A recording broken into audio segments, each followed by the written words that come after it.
Shalom semuanya, senang banget kita bisa ketemu hari ini. Terima kasih sudah join di Teams kita. Hari ini kita bakal bahas topik yang dekat banget sama kehidupan kita sebagai mahasiswa Kristen, yaitu bagaimana kita bisa menggunakan ilmu yang kita pelajari dengan benar tanpa terjebak oleh tujuan yang salah karena dosa. Yuk kita mulai sama-sama dan semoga diskusi ini bisa jadi berkat buat kita semua. Jadi untuk, pembahasan yang pertama, aku pengen nanya nih ke, Agnes dulu. Jadi aku punya pertanyaan. Yang pertama itu tujuan ilmu kan idealnya itu buat kebaikan manusia, tapi kenyataannya kadang itu nggak kayak gitu. Menurut kamu gimana dosa itu bisa menggeser tujuan ilmu? Kalau kita flashback ke asalnya itu, ilmu kan Tuhan kasih supaya manusia bisa mengolah ciptaannya dengan baik. Harusnya dipakai untuk kebaikan, untuk bikin hidup manusia lebih sehat, dan lain-lain. Tapi karena dosa, arah itu sering banget bergeser. Manusia itu jadi gampang tergoda pakai ilmu buat hal-hal yang egois, misalnya penelitian yang seharusnya untuk menolong kesehatan manusia justru dilakukan habis-habisan untuk um, peperangan dan lain-lain. Atau teknologi yang harusnya bisa bantu kehidupan manusia malah dieksploitasi untuk lingkungan. Jadi dosa itu bikin orientasi ilmu yang tadinya ke arah kebaikan manusia itu berubah jadi kepentingan diri sendiri, kepentingan gengsi atau kekuasaan.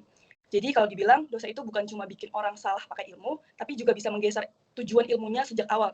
Dan itu bahaya banget karena akhirnya ilmu itu nggak jadi alat untuk memuliakan Tuhan, tapi justru untuk memuliakan manusia. Itu sih menurut aku. Oh, I see. Jadi aku ngerti sih, dan kamu maknanya bagus banget dan aku paham. Nah, tapi aku itu mau nanya lagi ke Angel, sebagai orang Kristen itu gimana iman kita itu bisa nolongin supaya cara berpikir dari metodologi dan tujuan ilmu itu nggak kebawa arus dosa tapi tetap lurus. Nah, menurut kamu gimana, Angel?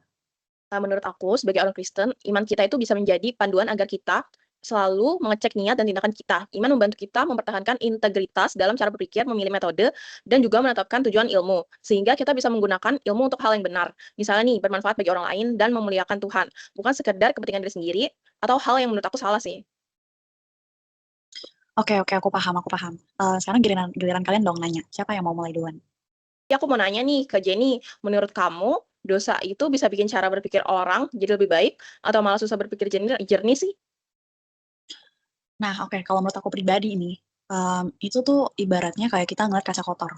Nah, kita kalau misalnya ngeliat kaca kotor itu kan kacanya, jelek, kusam, dan pasti buram kan. Nah, itu tuh dosa tuh kayak diibaratkan seperti kaca kotor. Jadi semakin, susah untuk kita itu melihat dengan jelas.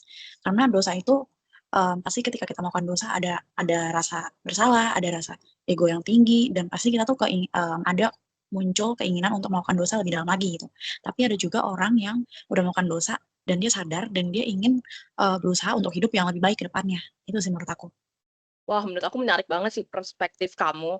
Sekarang aku mau nanya nih ke Agnes, bagaimana sih iman menolong kita untuk membedakan pandangan dunia Kristen dengan pandangan dunia lain dalam proses belajar? Kalau menurut aku sih, kalau kita bicara soal belajar, sebenarnya semua orang itu nggak pernah benar-benar netral ya. Setiap orang itu selalu pakai kacamata tertentu atau istilahnya pandangan dunia. Nah, pandangan dunia inilah yang jadi dasar kenapa seseorang memandang ilmu dengan cara tertentu. Contohnya pandangan dunia sekuler. Sekuler itu biasanya melihat ilmu sebagai sesuatu yang berdiri sendiri, netral, bahkan kadang dipakai untuk meniadakan peran Tuhan. Ilmu itu biasanya dianggap satu-satunya jalan menuju kebenaran. Nah, itu akibatnya manusia itu jadi gampang sombong, merasa bisa menguasai segala sesuatu hanya dengan logika dan teknologi aja. Sementara pandangan dunia Kristen itu beda banget, Angel. Kita percaya bahwa Allah adalah sumber segala kebenaran dan ilmu itu bagian dari anugerahnya. Tetapi tanggung jawab moral, gimana ilmu itu dipakai untuk kebaikan, bukan buat kepentingan egois. Iman itu menolong kita sadar bahwa kebenaran itu sejatinya nggak bisa dilepas dari sang pencipta Tuhan Yesus Kristus. Iman Kristen itu bukan hanya kompas, dia itu yang menolong kita bedain mana yang sesuai sama kebenaran Tuhan dan mana yang sejalan dengan ciptaan manusia.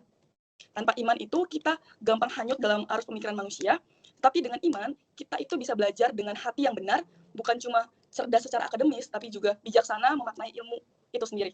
Itu sih menurut aku. Wah, aku setuju banget sih sama poin kamu. Aku juga sempat berpikir gitu. Sekarang aku mau tahu nih pertanyaan dari kamu apa aja, Nes? Ya, aku ingin kalau mengutip dari pertanyaan Jenny tadi, aku ingin bertanya nih, kalau dikaitkan dengan jurusan yang Angel ambil, bagaimana contoh praktisnya mengenai beberapa pertanyaan yang tadi Jenny sampaikan? Kalau kita misalnya nih dari jurusan aku kan jurusan kita bisa menerapkan prinsip kejujuran dan keadilan dalam menjalankan usaha, serta menciptakan produk atau layanan yang benar-benar bermanfaat bagi orang lain. Artinya kita tuh bisa mengembangkan apa yang kayak, kita usahain gitu loh, bukan cuman merugikan mereka. Intinya, menurut aku sih ilmu yang dapat dipelajari dipakai untuk tujuan yang lebih baik dan nggak disalahgunakan gitu sih menurut aku. Wah, bagus banget pandangan Angel, aku setuju banget sih. Kalau menurut Jenny, apa nih langkah praktis yang bisa mahasiswa Kristen lakukan supaya ilmu yang mahasiswa dapat tidak terjebak dalam tujuan yang salah karena dosa nih, Jen? Nah, kalau menurut aku jawaban gampangnya itu kita ada 3 tips. Jadi langkah praktis yang pertama itu adalah, kita kan masih muda ya, kita sebagai generasi muda itu pastinya harus selalu, memotivasi diri sendiri gitu.